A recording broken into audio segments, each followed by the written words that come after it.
नमस्कार दोस्तों, स्वागत है आपका। आज अनुच्छेद 14 को पूरी विस्तार के साथ समझेंगे। अनुच्छेद 14 क्या है? अनुच्छेद अगर 14 को आसान भाषा में अगर देखें तो अनुच्छेद 14 समानता की बात करता है। मतलब सब जो भी भारत के नागरिक हैं, सब की समानता की बात करता है। तो हम लोग इसको समझते हैं। सरल व्याख्या अगर देखें हम लोग तो राज्य भारत के किसी भी व्यक्ति को कानून के समक्ष समानता या कानून के समान संरक्षण से वंचित नहीं करेगा। राज्य सभी व्यक्तियों को समानता की बात करता है। यहाँ पर राज्य भारत के किसी भी व्यक्ति को कानून के समक्ष मतलब भारतीय जो संविधान है उसके समक्ष समानता की बात करता है। समक्ष समानता या कानून के समान संरक्षण से वंचित नहीं किया जाएगा। भारतीय संविधान के समक्ष समानता की बात की जा रही है। जो भी भारत के व्यक्ति हैं उनके लिए और उनका समान संरक्षण, उनका संरक्षण भी संविधान के तहत किया जाएगा। आगे देखते हैं। मतलब सबके लिए कानून बराबर है। भारत के सभी व्यक्तियों के लिए कानून क्या है? बराबर है। कोई बड़ा कोई छोटा नहीं, यहाँ पर सब समान है।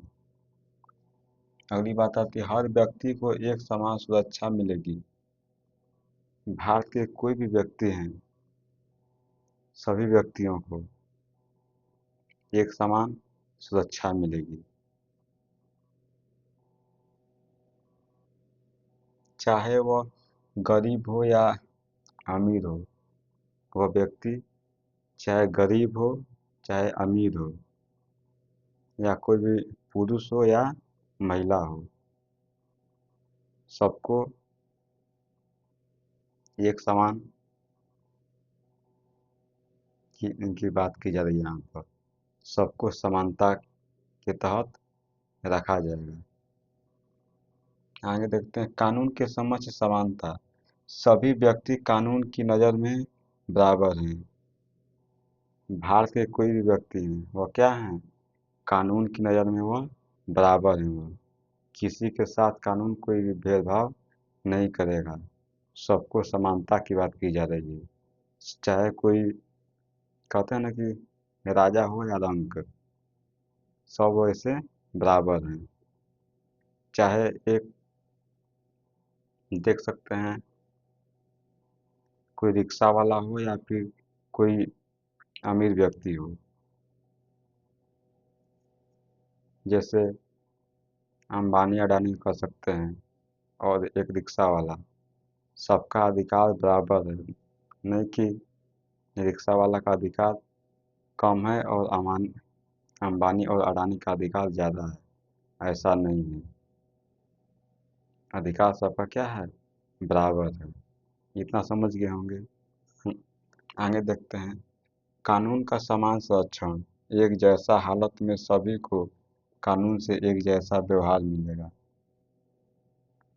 एक जैसा हालत मतलब आप जैसी आप परिस्थिति में हैं, आप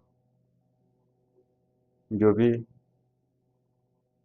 वंचित लोग हैं, गरीब लोग हैं, उनके लिए संविधान अलग से समानता के लिए उनको छूट देता है। बहुत सारी सुविधाएं उनको उपलब्ध कराता है, क्योंकि वह सोचता है कि जो भी दबे कुचले लोग हैं उनको ऊपर उठाया जाए, सबको बराबर करने का प्रयास किया जाए। तो जो भी अमीर लोग हैं उनको नहीं देती है सुविधाएं, क्योंकि वह तो उनके पास सुविधा है ही, लेकिन जिनके पास सुविधा नहीं है उनको सुविधा सरकार देने का प्रयास करती है। तो अब क्या किया जा रहा है, बराबर करने का प्रयास किया जा रहा है, यह भी समानता में ही आएगा। इत, इतना समझ गए होंगे आप। ऐतिहासिक उदाहरण देखते हैं। केशवानंद भारती केस 1973।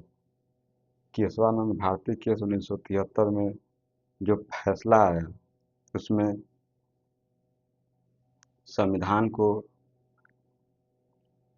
मूल ढांचा के तहत सुरक्षित रखा गया, क्योंकि जब इंदिरा गांधी पीएम बनी थी 1971 के, जब अंतिम चुनाव हुए थे, जब वह पीएम बनी उनको प्रचंड बहुमत मिला और उन्होंने 1 साल के अंदर में 6 संशोधन कर दिए, जो कि बहुत ही लगता है ना कि इनकी कोई सरकार ताकतवर हो जाती है तो वह किसी की नहीं सुनती है। वैसा ही हाल इंदिरा गांधी का हो गया था। तो सुप्रीम कोर्ट को ऐसा लगने लगा था कि कुछ करना चाहिए, कुछ बदलाव करना चाहिए, कि जैसे कि सब लोग सुरक्षित हो सकें। तो उस समय मूल ढांचा लाया गया था उस समय। तो केशवानंद भारती केस में मूल ढांचे का उनका कॉन्सेप्ट दिया गया। समानता संविधान का मूल ढांचा है, सबको बराबर करने का क्या है वो मूल ढांचा है, मूल ढांचा माना गया है समानता को। दूसरी बात आती है मेनका गांधी केस 1978। इनका पासपोर्ट जब्त कर लिया गया था। जब जब्त कर लिया गया और केस हुआ या केस की सुप्रीम कोर्ट में, तो सुप्रीम कोर्ट ने अपना फैसला देते हुए कहा कि आप किसी का अधिकार छीन नहीं सकते हैं आप, क्योंकि पासपोर्ट किसी का जब्त करना, पासपोर्ट से लोग एक देश से एक स्थान से दूसरे स्थान तक लोग जाते हैं, यात्रा करते हैं घूमने के पर्पज से। लेकिन आप जब किसी को घूमने की आज़ादी छीन रहे हैं तो आर्टिकल 19 का भी उल्लंघन कर रहे हैं आप। तो सुप्रीम कोर्ट ने कहा कि क्या है यह गलत है, ऐसा नहीं कर सकते हैं। यहाँ पर देख सकते हैं कानून से व्यक्ति की स्वतंत्रता छीनी जा रही थी। कोर्ट ने कहा समानता का अधिकार जीवन और स्वतंत्रता से जुड़ा हुआ है, क्योंकि वह जीवन से स्वतंत्रता से जुड़ा हुआ है। तीसरा बात आता है, तीसरा उदाहरण देखते हैं तो एप्सेना बनाम भारत सरकार 1993। एप्सेना बनाम भारत सरकार 1993 केस हुआ। इसमें महिलाओं को सेना में उतना अधिकार नहीं दिया जा रहा था जितना कि पुरुषों को था। यहाँ पर देख सकते हैं औरतों को सेना में बराबरी का मौका न देना अनुच्छेद 14 का उल्लंघन है।